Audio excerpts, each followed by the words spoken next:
So my name is Fred Matenga, and I'm the founder and executive chairman of Kuminda. So Kuminda is a company that we started early this year. I'm a resident in the UK. I'm one of you guys, the diasporans. We ran a successful health business which helped us to raise capital to start Kuminda. So Kuminda, what it means is Kuminda, till Kuminda, it's a Shona name.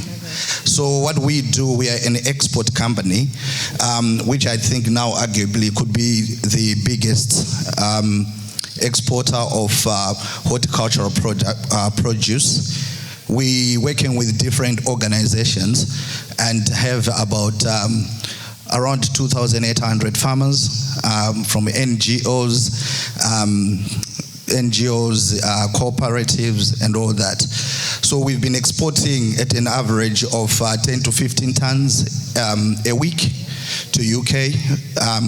If you see Manch 2 peas, sugar snap peas, fine beans, if you see it in Marks and Spencer's, Tesco's, and all that, we are doing that every week.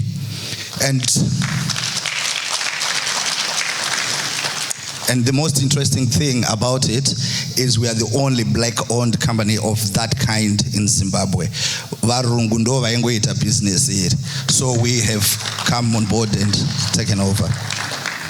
So we also have interesting projects for the diasporans, because we do an aggregation kind of way, like we have different farmers, small-scale farmers. They can grow for us, and we buy the produce that we then market into Europe and UK. So you can be a farmer who can also start growing the crops that we can tell you. So we've got like women who are in Mumaruzeva and all that. They're doing my cooperatives and they've been really successful in producing for us. So the next thing we have is blueberries. Just to let you know, blueberries are the new gold at the moment.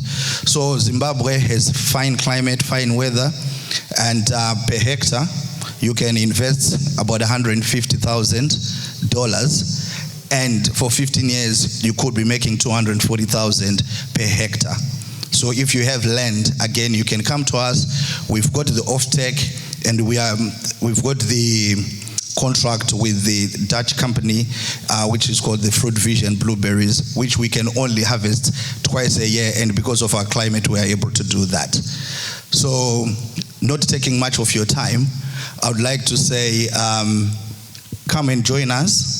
It's quite an interesting venture, and we could actually, create about $500 million a year if we are able to start growing blueberries. Last but not least, a company of our nature will require land, and it's been a problem. We've got a farm. There is those who took farms back in the day. They are not able to grow anything on it. We have been renting some of these farms, and it's been creating problems.